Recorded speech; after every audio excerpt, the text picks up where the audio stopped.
The Boscombe Valley Mystery. The Adventures of Sherlock Holmes, by Sir Arthur Conan Doyle.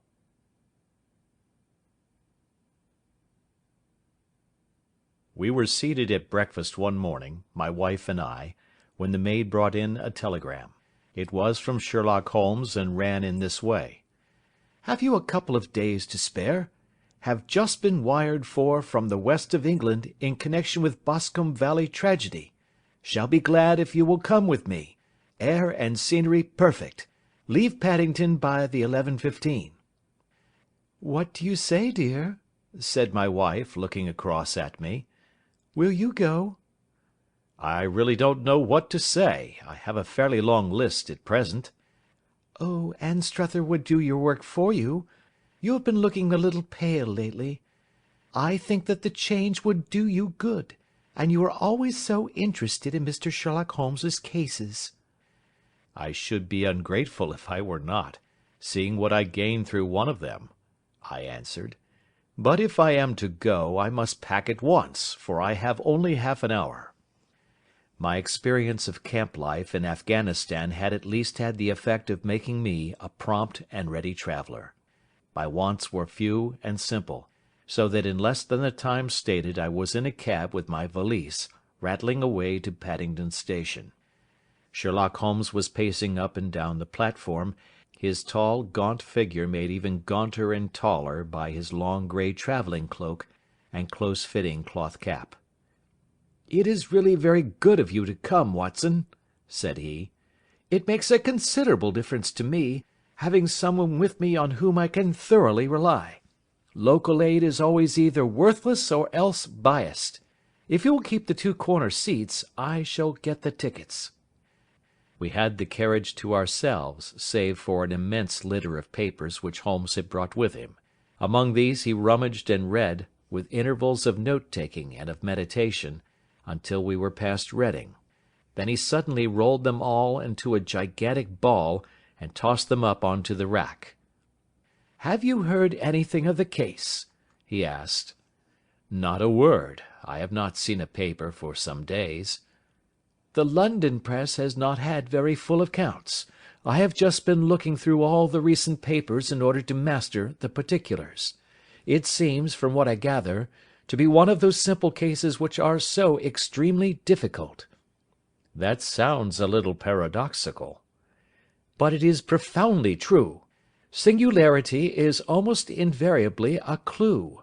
The more featureless and commonplace a crime is, the more difficult it is to bring it home. In this case, however, they have established a very serious case against the son of the murdered man." "It is a murder, then?" "Well, it is conjectured to be so.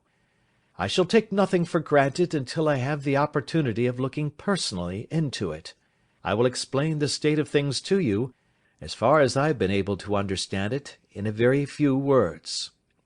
Boscombe Valley is a country district not very far from Ross, in Herefordshire. The largest landed proprietor in that part is a Mr. John Turner, who made his money in Australia, and returned some years ago to the old country. One of the farms which he held, that of Hatherley, was let to Mr. Charles McCarthy, who was also an ex-Australian. The men had known each other in the colonies, so that it was not unnatural that when they came to settle down, they should do so as near each other as possible. Turner was apparently the richer man, so McCarthy became his tenant, but still remained, it seems, upon terms of perfect equality, as they were frequently together. McCarthy had one son, a lad of 18, and Turner had an only daughter of the same age, but neither of them had wives living. They appeared to have avoided the society of the neighbouring English families, and to have led retired lives, though both the McCarthys were fond of sport, and were frequently seen at the race meetings of the neighbourhood. McCarthy kept two servants, a man and a girl. Turner had a considerable household, some half-dozen at the least. That is as much as I have been able to gather about the families. Now for the facts. On June 3rd, that is, on Monday last, McCarthy left his house at Hatherley about 3 in the afternoon, and walked down to the Boscombe Pool, which is a small lake formed by the spreading out of the stream which runs down the Boscombe Valley. He had been out with his serving man in the morning at Ross, and he had told the man that he must hurry, as he had an appointment of importance to keep at 3. From that appointment he never came back alive.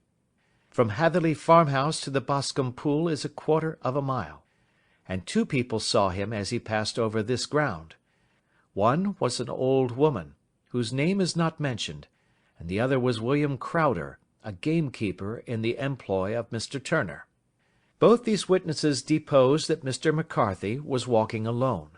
The gamekeeper adds that within a few minutes of his seeing McCarthy pass, he had seen his son, Mr. James McCarthy, going the same way with a gun under his arm. To the best of his belief, the father was actually in sight at the time, and the son was following him. He thought no more of the matter until he heard in the evening of the tragedy that had occurred. The 2 McCarthys were seen after the time when William Crowder, the gamekeeper, lost sight of them. The Boscombe Pool is thickly wooded round, with just a fringe of grass and of reeds around the edge. A girl of 14, Patience Moran, who is the daughter of the lodge-keeper of the Boscombe Valley estate, was in one of the woods, picking flowers.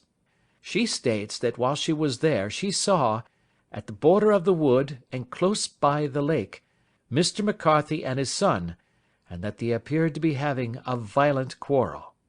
She heard Mr. McCarthy the elder using very strong language to his son, and she saw the latter raise up his hand as if to strike his father. She was so frightened by their violence that she ran away and told her mother, when she reached home, that she had left the 2 McCarthys quarrelling near Boscombe Pool, and that she was afraid that they were going to fight. She had hardly said the words when young Mr. McCarthy came running up to the lodge, to say that he had found his father dead in the wood, and to ask for the help of the lodge-keeper. He was much excited, without either his gun or his hat, and his right hand and sleeve were observed to be stained with fresh blood. On following him, they found the dead body stretched out upon the grass beside the pool. The head had been beaten in by repeated blows of some heavy and blunt weapon. The injuries were such as might very well have been inflicted by the butt end of his son's gun, which was found lying on the grass within a few paces of the body. Under these circumstances the young man was instantly arrested, and a verdict of wilful murder having been returned at the inquest on Tuesday, he was on Wednesday brought before the magistrates at Ross, who have referred the case to the next assizes. Those are the main facts of the case, as they came out before the coroner and the police court. "I could hardly imagine a more damning case," I remarked. "If ever circumstantial evidence pointed to a criminal, it does so here." "Circumstantial evidence is a very tricky thing," answered Holmes thoughtfully. "It may seem to point very straight to one thing, but if you shift your own point of view a little, you will find it pointing in an equally uncompromising manner to something entirely different. It must be confessed, however, that the case looks exceedingly grave against the young man, and it is very possible that he is indeed the culprit. There are several people in the neighbourhood, however, and among them Miss Turner, the daughter of the neighbouring landowner, who believe in his innocence, and who have retained Lestrade, whom you may recollect in connection with the study in scarlet, to work out the case in his interest. Lestrade, being rather puzzled, has referred the case to me, and hence it is that 2 middle-aged gentlemen are flying westward at 50 miles an hour, instead of quietly digesting their breakfasts at home. "I am afraid," said I, "that the facts are so obvious that you will find little credit to be gained out of this case." "There is nothing more deceptive than an obvious fact," he answered, laughing. "Besides, we may chance to hit upon some other obvious facts, which may have been by no means obvious to Mr. Lestrade. You know me too well to think that I am boasting when I say that I shall either confirm or destroy his theory by means which he is quite incapable of employing, or even of understanding. To take the first example to hand, I very clearly perceive that in your bedroom the window is upon the right-hand side, and yet I question whether Mr. Lestrade would have noted even so self-evident a thing as that. How on earth— My dear fellow, I know you well. I know the military neatness which characterizes you. You shave every morning, and in this season you shave by the sunlight. But since your shaving is less and less complete as we get farther back on the left side, until it becomes positively slovenly as we get round the angle of the jaw, it is surely very clear that that side is less illuminated than the other. I could not imagine a man of your habits looking at himself in an equal light and being satisfied with such a result. I only quote this as a trivial example of observation and inference. Therein lies my métier, and it is just possible that it may be of some service in the investigation which lies before us. There are one or two minor points which were brought out in the inquest and which are worth considering. What are they? It appears that his arrest did not take place at once, but after the return to Hatherley Farm. On the inspector of constabulary informing him that he was a prisoner, he remarked that he was not surprised to hear it, and that it was no more than his deserts. This observation of his had the natural effect of removing any traces of doubt which might have remained in the minds of the coroner's jury. "It was a confession," I ejaculated. "No, for it was followed by a protestation of innocence." "Coming on the top of such a damning series of events, it was at least a most suspicious remark." "On the contrary," said Holmes, "it is the brightest rift which I can at present see in the clouds. However innocent he might be, he could not be such an absolute imbecile as not to see that the circumstances were very black against him. Had he appeared surprised at his own arrest, or feigned indignation at it, I should have looked upon it as highly suspicious, because such surprise or anger would not be natural under the circumstances, and yet might appear to be the best policy to a scheming man. His frank acceptance of the situation marks him as either an innocent man, or else as a man of considerable self-restraint and firmness. As to his remark about his deserts, it was also not unnatural if you consider that he stood beside the dead body of his father, and that there is no doubt that he had that very day so far forgotten his filial duty as to bandy words with him, and even, according to the little girl whose evidence is so important, to raise his hand as if to strike him. The self-reproach and contrition which are displayed in his remark appear to me to be the signs of a healthy mind rather than of a guilty one." I shook my head. "Many men have been hanged on far slighter evidence," I remarked. "So they have, and many men have been wrongfully hanged." "What is the young man's own account of the matter?" "It is, I'm afraid, not very encouraging to his supporters, though there are one or two points in it which are suggestive. You will find it here, and may read it for yourself."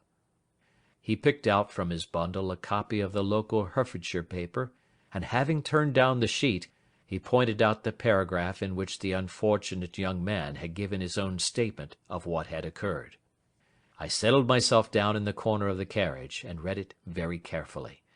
It ran in this way: Mr. James McCarthy, the only son of the deceased, was then called and gave evidence as follows: I had been away from home for 3 days at Bristol, and had only just returned upon the morning of last Monday, the 3rd. My father was absent from home at the time of my arrival, and I was informed by the maid that he had driven over to Ross with John Cobb, the groom.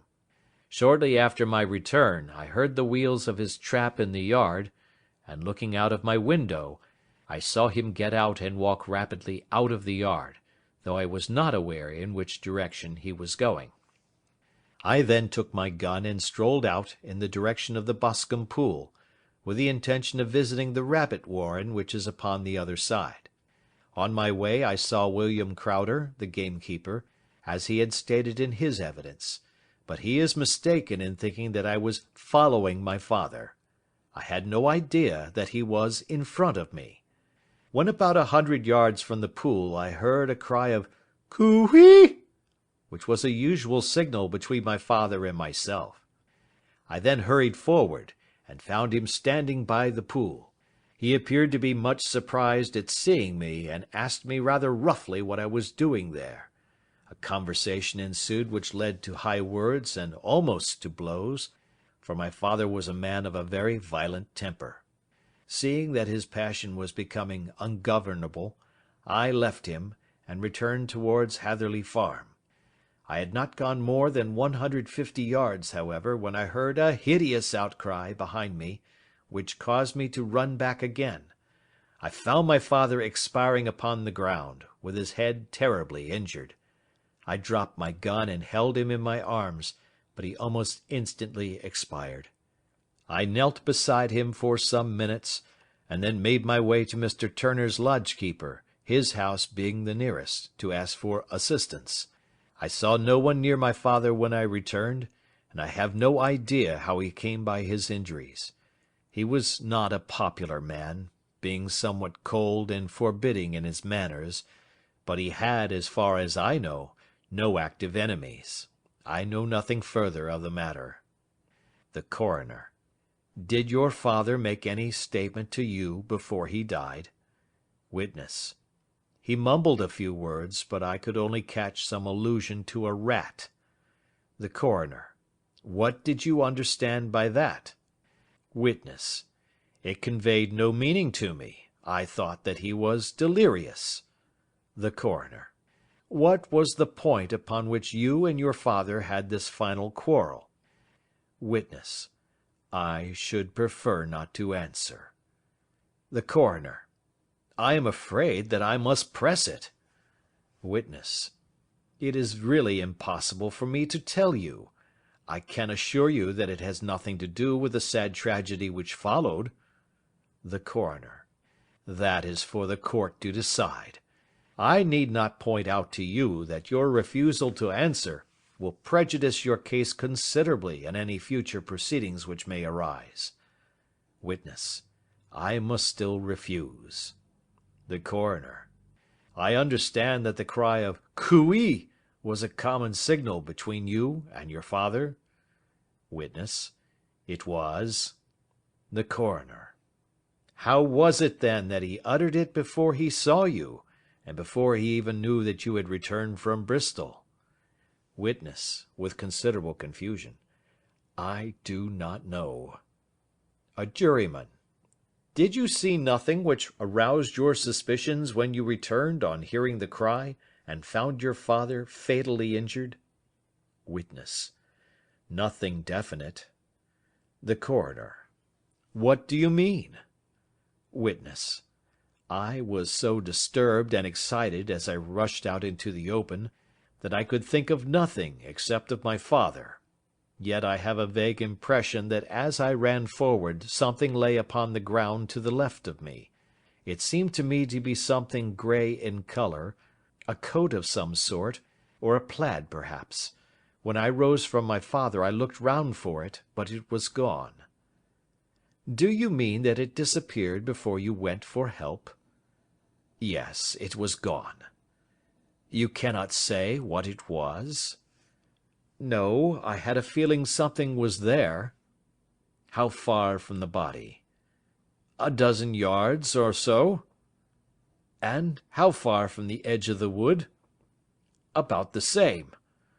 Then if it was removed, it was while you were within a dozen yards of it? Yes, but with my back toward it. This concluded the examination of the witness. I see, said I, as I glanced down the column, that the coroner in his concluding remarks was rather severe upon young McCarthy. He calls attention, and with reason, to the discrepancy about his father having signalled to him before seeing him, also to his refusal to give details of his conversation with his father, and his singular account of his father's dying words. They are all, as he remarks, very much against the son. Holmes laughed softly to himself and stretched himself out upon the cushioned seat. "Both you and the coroner have been at some pains," said he, "to single out the very strongest points in the young man's favour. Don't you see that you alternately give him credit for having too much imagination and too little? Too little, if he could not invent a cause of quarrel which would give him the sympathy of the jury. Too much, if he evolved from his own inner consciousness anything so outré as a dying reference to a rat, and the incident of the vanishing cloth. No, sir, I shall approach this case from the point of view that what this young man says is true, and we shall see whither that hypothesis will lead us. And now here is my pocket Petrarch, and not another word shall I say of this case until we are on the scene of action. We lunch at Swindon, and I see that we shall be there in 20 minutes. It was nearly 4 o'clock when we at last, after passing through the beautiful Stroud Valley, and over the broad gleaming Severn, found ourselves at the pretty little country town of Ross.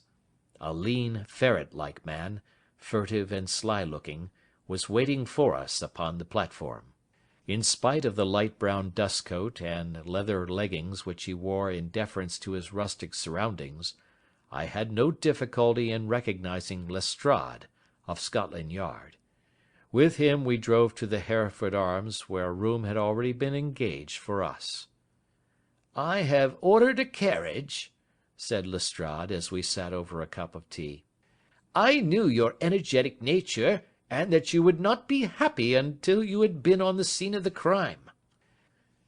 "It was very nice and complimentary of you," Holmes answered. "It is entirely a question of barometric pressure." Lestrade looked startled. "I do not quite follow," he said.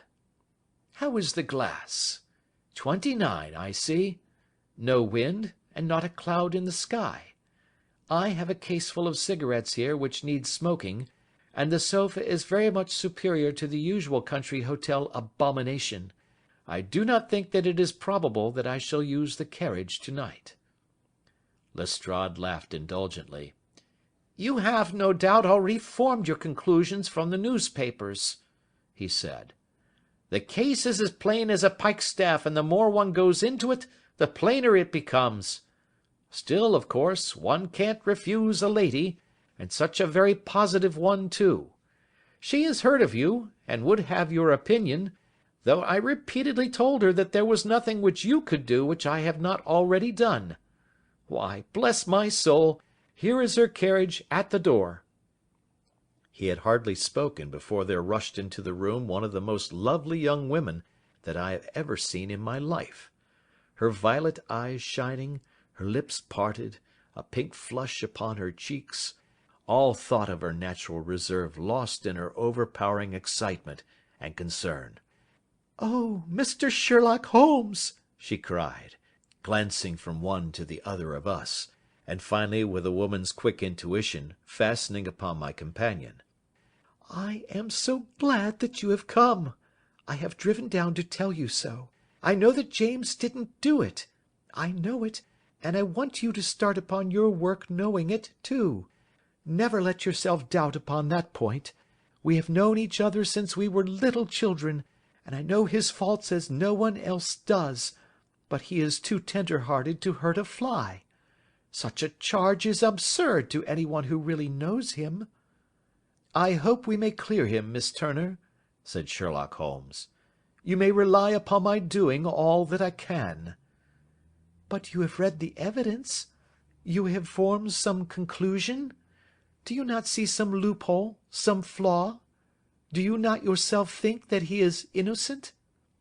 "I think that it is very probable."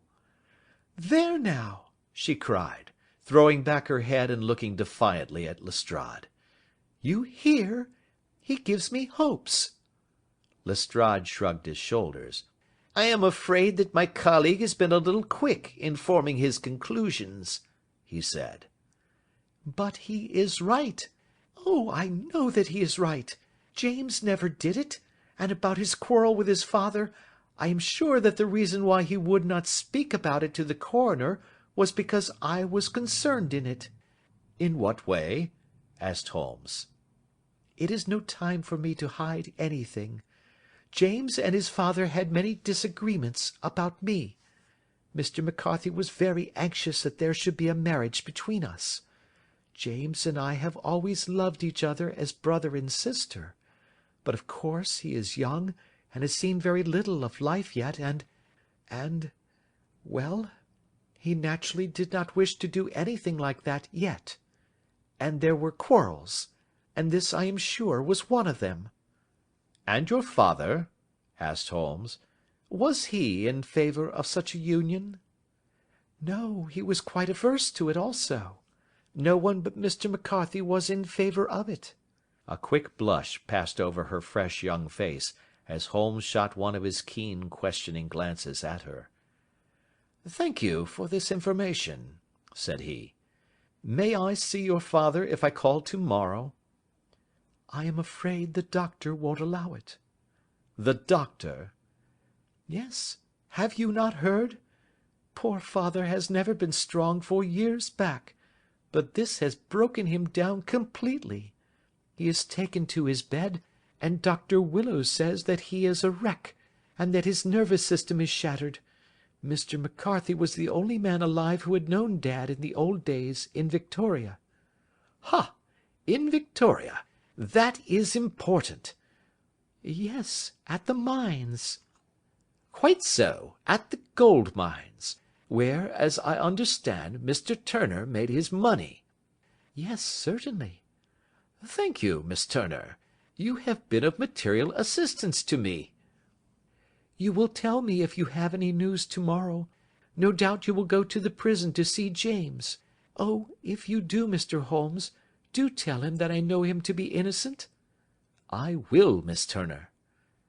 "I must go home now, for Dad is very ill, and he misses me so if I leave him. Good-bye, and God help you in your undertaking." She hurried from the room as impulsively as she had entered, and we heard the wheels of her carriage rattle off down the street. "I am ashamed of you, Holmes," said Lestrade with dignity after a few minutes' silence. "Why should you raise up hopes which you are bound to disappoint? I am not over-tender of heart, but I call it cruel." "I think that I see my way to clearing James McCarthy," said Holmes. "Have you an order to see him in prison?" "Yes, but only for you and me." "Then I shall reconsider my resolution about going out. We have still time to take a train to Hereford and see him to-night?" "Ample." "Then let us do so. Watson, I fear that you will find it very slow, but I shall only be away a couple of hours." I walked down to the station with them, and then wandered through the streets of the little town, finally returning to the hotel, where I lay upon the sofa and tried to interest myself in a yellow-backed novel. The puny plot of the story was so thin, however, when compared to the deep mystery through which we were groping, and I found my attention wander so continually from the action to the fact, that I at last flung it across the room and gave myself up entirely to a consideration of the events of the day. Supposing that this unhappy young man's story were absolutely true, then what hellish thing, what absolutely unforeseen and extraordinary calamity, could have occurred between the time when he parted from his father and the moment when, drawn back by his screams, he rushed into the glade? It was something terrible and deadly. What could it be? Might not the nature of the injuries reveal something to my medical instincts? I rang the bell, and called for the weekly county paper, which contained a verbatim account of the inquest. In the surgeon's deposition it was stated that the posterior third of the left parietal bone and the left half of the occipital bone had been shattered by a heavy blow from a blunt weapon. I marked the spot upon my own head. Clearly such a blow must have been struck from behind. That was to some extent in favour of the accused, as when seen quarrelling he was face to face with his father. Still, it did not go for very much, for the older man might have turned his back before the blow fell. Still, it might be worth while to call Holmes's attention to it. Then there was the peculiar dying reference to a rat. What could that mean? It could not be delirium. A man dying from a sudden blow does not commonly become delirious. No, it was more likely to be an attempt to explain how he met his fate. But what could it indicate? I cudgelled my brains to find some possible explanation. And then the incident of the grey cloth seen by young McCarthy. If that were true, the murderer must have dropped some part of his dress, presumably his overcoat, in his flight, and must have had the hardihood to return and to carry it away at the instant when the son was kneeling with his back turned not a dozen paces off. What a tissue of mysteries and improbabilities the whole thing was! I did not wonder at Lestrade's opinion, and yet I had so much faith in Sherlock Holmes's insight that I could not lose hope as long as every fresh fact seemed to strengthen his conviction of young McCarthy's innocence. It was late before Sherlock Holmes returned. He came back alone, for Lestrade was staying in lodgings in the town. "The glass still keeps very high," he remarked as he sat down. "It is of importance that it should not rain before we are able to go over the ground. On the other hand, a man should be at his very best and keenest for such nice work as that, and I did not wish to do it when fagged by a long journey. I have seen young McCarthy." "And what did you learn from him?" "Nothing." "Could he throw no light?" "None at all. I was inclined to think at one time that he knew who had done it, and was screening him or her, but I am convinced now that he is as puzzled as every one else. He is not a very quick-witted youth, though comely to look at and, I should think, sound at heart." "I cannot admire his taste," I remarked, "if it is indeed a fact that he was averse to a marriage with so charming a young lady as this Miss Turner." "Ah, thereby hangs a rather painful tale.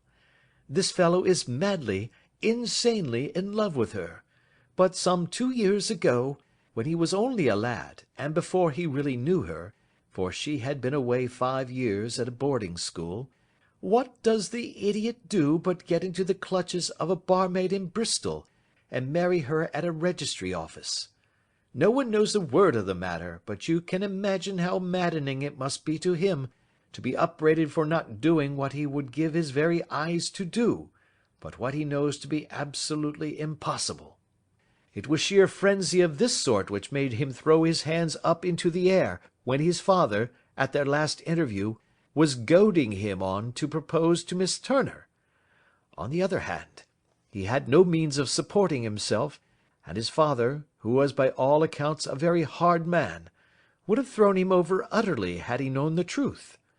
It was with his barmaid wife that he had spent the last 3 days in Bristol, and his father did not know where he was. Mark that point. It is of importance. Good has come out of evil, however, for the barmaid, finding from the papers that he is in serious trouble and likely to be hanged, has thrown him over utterly and has written to him to say that she has a husband already in the Bermuda dockyard, so that there is really no tie between them.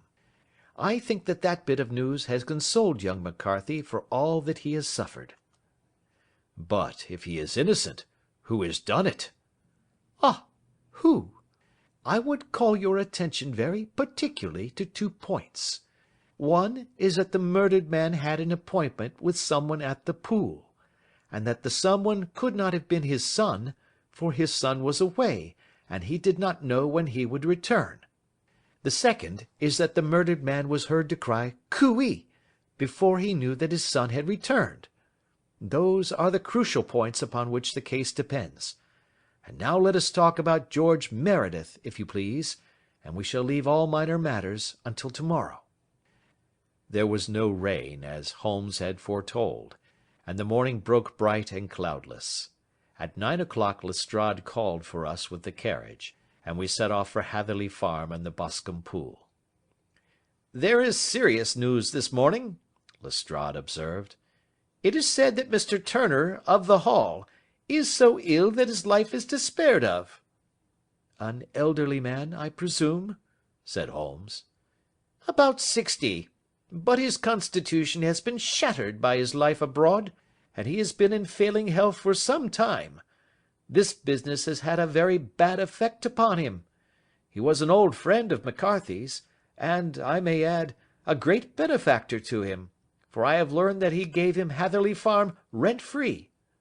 "Indeed, that is interesting," said Holmes. "Oh, yes, in 100 other ways he has helped him.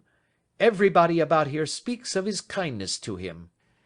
Really, does it not strike you as a little singular that this McCarthy, who appears to have had little of his own, and to have been under such obligations to Turner, should still talk of marrying his son to Turner's daughter, who is presumably heiress to the estate, and that in such a very cocksure manner, as if it were merely a case of a proposal and all else would follow? It is the more strange, since we know that Turner himself was averse to the idea. The daughter told us as much. Do you not deduce something from that?" "We have got to the deductions and the inferences," said Lestrade, winking at me. "I find it hard enough to tackle facts, Holmes, without flying away after theories and fancies." "You are right," said Holmes demurely. "You do find it very hard to tackle the facts." "Anyhow, I have grasped one fact which you seem to find it difficult to get hold of," replied Lestrade with some warmth. "And that is?" "That McCarthy Senior met his death from McCarthy Junior, and that all theories to the contrary are the merest moonshine." "Well, moonshine is a brighter thing than fog," said Holmes, laughing.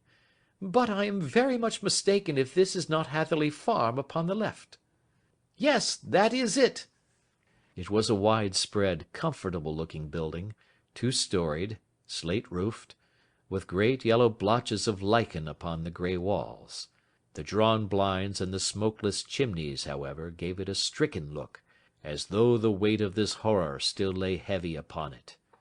We called at the door, when the maid, at Holmes's request, showed us the boots which her master wore at the time of his death, and also a pair of the son's, though not the pair which he had then had. Having measured these very carefully from 7 or 8 different points, Holmes desired to be led to the courtyard, from which we all followed the winding track which led to Boscombe Pool. Sherlock Holmes was transformed when he was hot upon such a scent as this. Men who had only known the quiet thinker and logician of Baker Street would have failed to recognize him. His face flushed and darkened. His brows were drawn into 2 hard black lines, while his eyes shone out from beneath them with a steely glitter. His face was bent downward, his shoulders bowed, his lips compressed, and the veins stood out like whipcord in his long sinewy neck. His nostrils seemed to dilate with a purely animal lust for the chase, and his mind was so absolutely concentrated upon the matter before him, that a question or remark fell unheeded upon his ears, or at the most only provoked a quick, impatient snarl in reply. Swiftly and silently he made his way along the track which ran through the meadows, and so by way of the woods to the Boscombe Pool. It was damp, marshy ground, as is all that district, and there were marks of many feet, both upon the path and amid the short grass which bounded it on either side. Sometimes Holmes would hurry on, sometimes stop dead, and once he made quite a little detour into the meadow. Lestrade and I walked behind him, the detective indifferent and contemptuous, while I watched my friend with the interest which sprang from the conviction that every one of his actions was directed towards a definite end.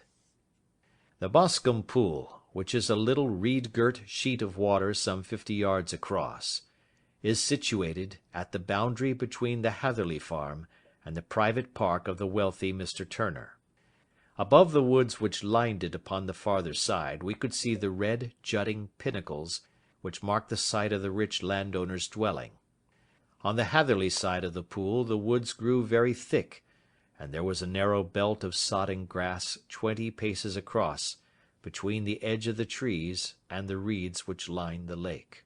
Lestrade showed us the exact spot at which the body had been found, and indeed, so moist was the ground, that I could plainly see the traces which had been left by the fall of the stricken man. To Holmes, as I could see by his eager face and peering eyes, very many other things were to be read upon the trampled grass. He ran round like a dog who is picking up a scent, and then turned upon my companion. "What did you go into the pool for?" he asked. "I fished about with a rake. I thought there might be some weapon or other trace. But how on earth—" "Oh, tut, tut, I have no time. That left foot of yours with its inward twist is all over the place. A mole could trace it, and there it vanishes among the reeds. Oh, how simple it would all have been had I been here before they came like a herd of buffalo and wallowed all over it. Here is where the party with the lodge-keeper came, and they have covered all tracks for 6 or 8 feet round the body. But here are 3 separate tracks of the same feet." He drew out a lens, and lay down upon his waterproof to have a better view, talking all the time rather to himself than to us. "These are young McCarthy's feet. Twice he was walking, and once he ran swiftly, so that the soles are deeply marked and the heels hardly visible. That bears out his story. He ran when he saw his father on the ground. Then here are the father's feet as he paced up and down. What is this, then? It is the butt end of the gun as the son stood listening. And this? Ha ha! What have we here? Tiptoes! Tiptoes! Square, too, quite unusual boots. They come, they go, they come again. Of course, that was for the cloak. Now where did they come from?" He ran up and down, sometimes losing, sometimes finding the track until we were well within the edge of the wood, and under the shadow of a great beech, the largest tree in the neighbourhood. Holmes traced his way to the farther side of this, and lay down once more upon his face with a little cry of satisfaction. For a long time he remained there, turning over the leaves and dried sticks, gathering up what seemed to me to be dust into an envelope, and examining with his lens not only the ground, but even the bark of the tree as far as he could reach. A jagged stone was lying among the moss, and this also he carefully examined and retained. Then he followed a pathway through the wood until he came to the high road, where all traces were lost. "It has been a case of considerable interest," he remarked, returning to his natural manner. "I fancy that this grey house on the right must be the lodge. I think that I will go in and have a word with Morin, and perhaps write a little note. Having done that, we may drive back to our luncheon. You may walk to the cab, and I shall be with you presently." It was about 10 minutes before we regained our cab and drove back into Ross, Holmes still carrying with him the stone which he had picked up in the wood. "This may interest you, Lestrade," he remarked, holding it out. "The murder was done with it." "I see no marks." "There are none." "How do you know, then?" "The grass was growing under it. It had only lain there a few days. There was no sign of a place whence it had been taken. It corresponds with the injuries. There is no sign of any other weapon." "And the murderer?" "Is a tall man, left-handed, limps with the right leg, wears thick-soled shooting boots and a grey cloak, smokes Indian cigars, uses a cigar-holder, and carries a blunt penknife in his pocket. There are several other indications, but these may be enough to aid us in our search." Lestrade laughed. "I am afraid that I am still a sceptic," he said. "Theories are all very well, but we have to deal with a hard-headed British jury." "Nous verrons," answered Holmes calmly. "You work your own method, and I shall work mine. I shall be busy this afternoon, and shall probably return to London by the evening train." "And leave your case unfinished?" "No, finished." "But the mystery?" It is solved." "Who was the criminal, then?" "The gentleman I describe." "But who is he?" "Surely it would not be difficult to find out. This is not such a populous neighbourhood." Lestrade shrugged his shoulders. "I am a practical man," he said, "and I really cannot undertake to go about the country looking for a left-handed gentleman with a game leg. I should become the laughing-stock of Scotland Yard." "All right," said Holmes quietly. "I have given you the chance. Here are your lodgings. Good-bye. I shall drop you a line before I leave." Having left Lestrade at his rooms, we drove to our hotel, where we found lunch upon the table. Holmes was silent and buried in thought, with a pained expression upon his face, as one who finds himself in a perplexing position. "Look here, Watson," he said, when the cloth was cleared. "Just sit down in this chair and let me preach to you for a little. I don't know quite what to do, and I should value your advice. Light a cigar and let me expound." "Pray do so." "Well now, in considering this case there are 2 points about young McCarthy's narrative which struck us both instantly, although they impressed me in his favour and you against him. One was the fact that his father should, according to his account, cry cooee before seeing him. The other was his singular dying reference to a rat. He mumbled several words, you understand, but that was all that caught the son's ear. Now from this double point our research must commence, and we will begin it by presuming that what the lad says is absolutely true." "What of this cooee, then?"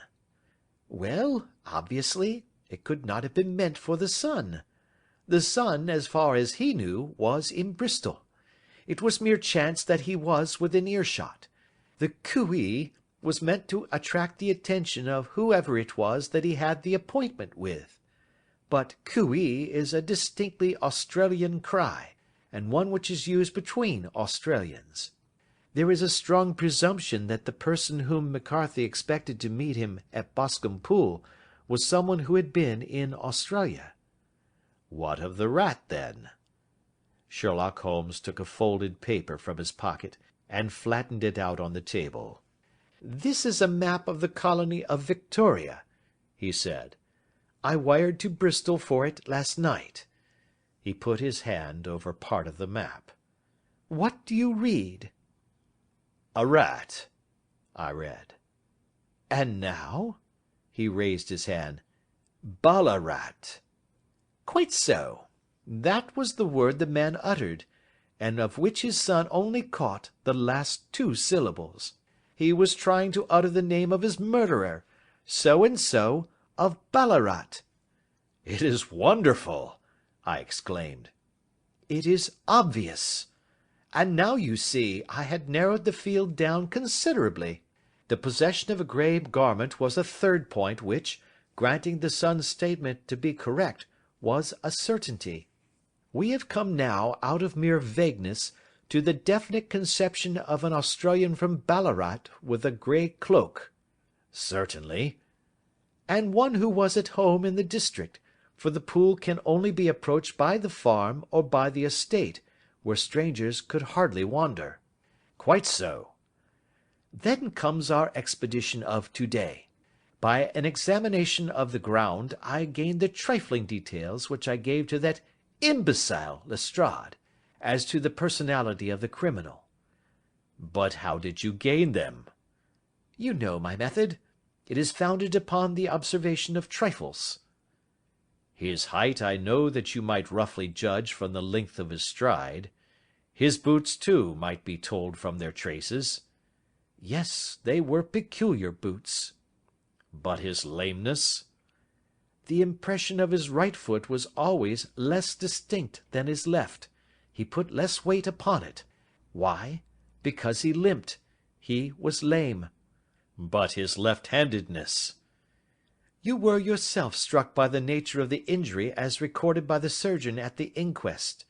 The blow was struck from immediately behind, and yet was upon the left side. Now, How can that be unless it were by a left-handed man? He had stood behind that tree during the interview between the father and the son. He had even smoked there. I found the ash of a cigar, which my special knowledge of tobacco ashes enables me to pronounce as an Indian cigar. I have, as you know, devoted some attention to this, and written a little monograph on the ashes of 140 different varieties of pipe, cigar, and cigarette tobacco. Having found the ash, I then looked round and discovered the stump among the moss where he had tossed it. It was an Indian cigar, of the variety which are rolled in Rotterdam. And the cigar holder? I could see that the end had not been in his mouth. Therefore he used a holder. The tip had been cut off, not bitten off, but the cut was not a clean one, so I deduced a blunt penknife. Holmes, I said, you have drawn a net round this man from which he cannot escape, and you have saved an innocent human life as truly as if you had cut the cord which was hanging him. I see the direction in which all this points. The culprit is Mr. John Turner, cried the hotel waiter, opening the door of our sitting-room, and ushering in a visitor. The man who entered was a strange and impressive figure. His slow, limping step and bowed shoulders gave the appearance of decrepitude, and yet his hard, deep-lined, craggy features, and his enormous limbs showed that he was possessed of unusual strength of body and of character. His tangled beard, grizzled hair, and outstanding drooping eyebrows combined to give an air of dignity and power to his appearance, but his face was of an ashen white, while his lips and the corners of his nostrils were tinged with a shade of blue. It was clear to me at a glance that he was in the grip of some deadly and chronic disease. "Pray sit down on the sofa," said Holmes gently. "You had my note." "Yes, the lodge-keeper brought it up. You said that you wished to see me here to avoid scandal." "I thought people would talk if I went to the hall." "And why did you wish to see me?" He looked across at my companion with despair in his weary eyes, as though his question was already answered. "Yes," said Holmes, answering the look rather than the words. "It is so. I know all about McCarthy." The old man sank his face in his hands. God help me, he cried, but I would not have let the young man come to harm. I give you my word that I would have spoken out if it went against him at the assizes. "I am glad to hear you say so," said Holmes gravely.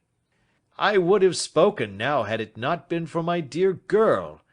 It would break her heart. It will break her heart when she hears that I am arrested."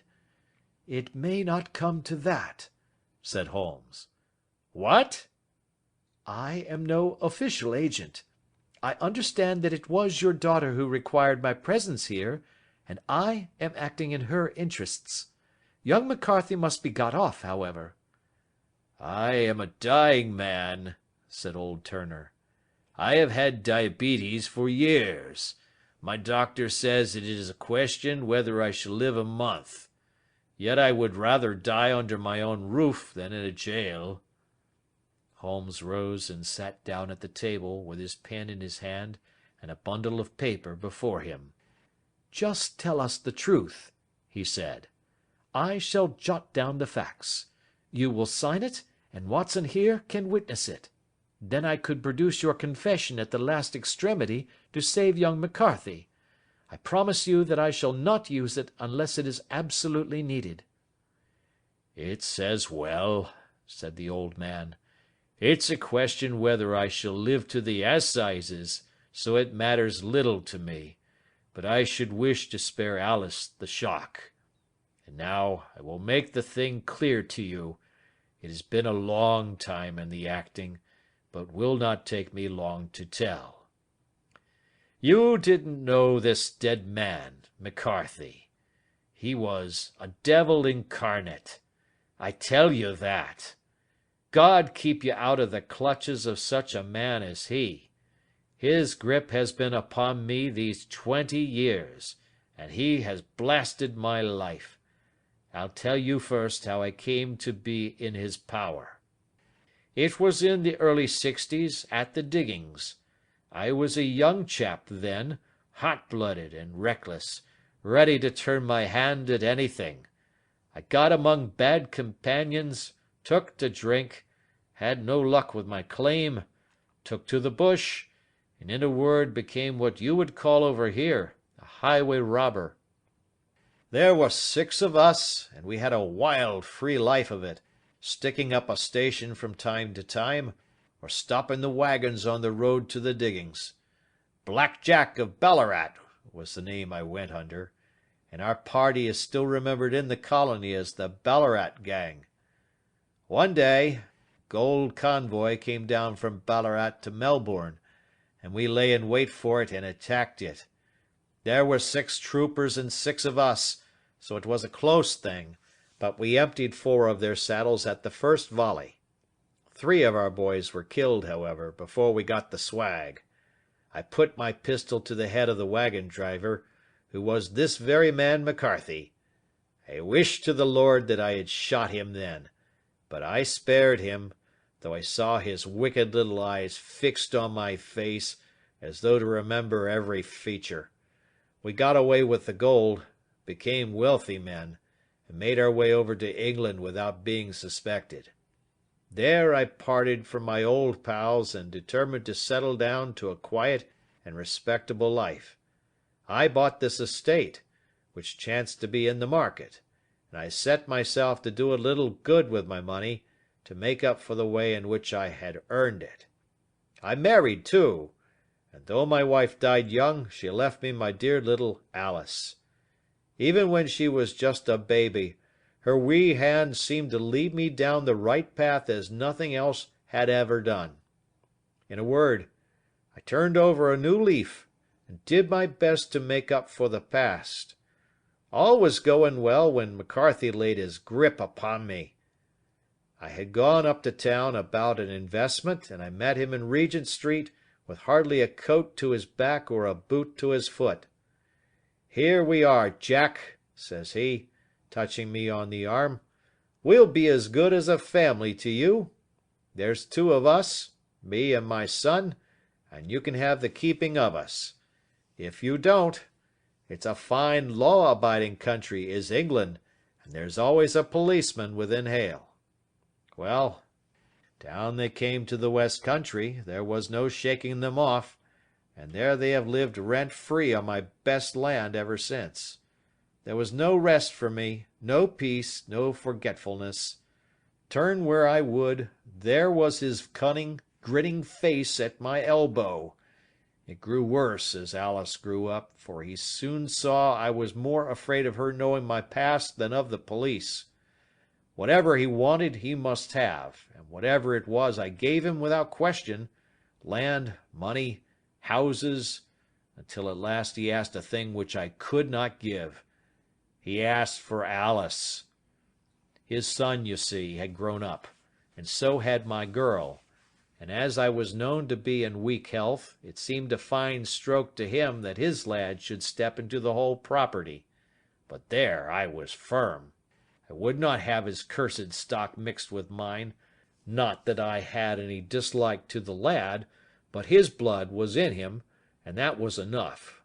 I stood firm. McCarthy threatened. I braved him to do his worst. We were to meet at the pool midway between our houses to talk it over. When I went down there I found him talking with his son, so I smoked a cigar and waited behind a tree until he should be alone. But as I listened to his talk, all that was black and bitter in me seemed to come uppermost. He was urging his son to marry my daughter, with as little regard for what she might think as if she were a slut from off the streets. It drove me mad to think that I and all that I held most dear should be in the power of such a man as this. Could I not snap the bond? I was already a dying and desperate man. Though clear of mind and fairly strong of limb, I knew that my own fate was sealed. But my memory and my girl! Both could be saved if I could but silence that foul tongue. I did it, Mr. Holmes. I would do it again. Deeply as I have sinned, I have led a life of martyrdom to atone for it. But that my girl should be entangled in the same meshes which held me was more than I could suffer. I struck him down with no more compunction than if he had been some foul and venomous beast. His cry brought back his son, but I had gained the cover of the wood, though I was forced to go back to fetch the cloak which I had dropped in my flight. That is the true story, gentlemen, of all that occurred. Well, it is not for me to judge you, said Holmes, as the old man signed the statement which had been drawn out. I pray that we may never be exposed to such a temptation. I pray not, sir. And what do you intend to do? In view of your health, nothing. You are yourself aware that you will soon have to answer for your deed at a higher court than the assizes. I will keep your confession, and if McCarthy is condemned I shall be forced to use it. If not, it shall never be seen by mortal eye, and your secret, whether you be alive or dead, shall be safe with us. Farewell, then, said the old man solemnly. Your own deathbeds, when they come, will be the easier for the thought of the peace which you have given to mine. Tottering and shaking in all his giant frame, he stumbled slowly from the room. God help us, said Holmes after a long silence. Why does fate play such tricks with poor helpless worms? I never hear of such a case as this that I do not think of Baxter's words and say, there, but for the grace of God, goes Sherlock Holmes. James McCarthy was acquitted at the assizes on the strength of a number of objections which had been drawn out by Holmes and submitted to the defending counsel. Old Turner lived for 7 months after our interview, but he is now dead, and there is every prospect that the son and daughter may come to live happily together in ignorance of the black cloud which rests upon their past.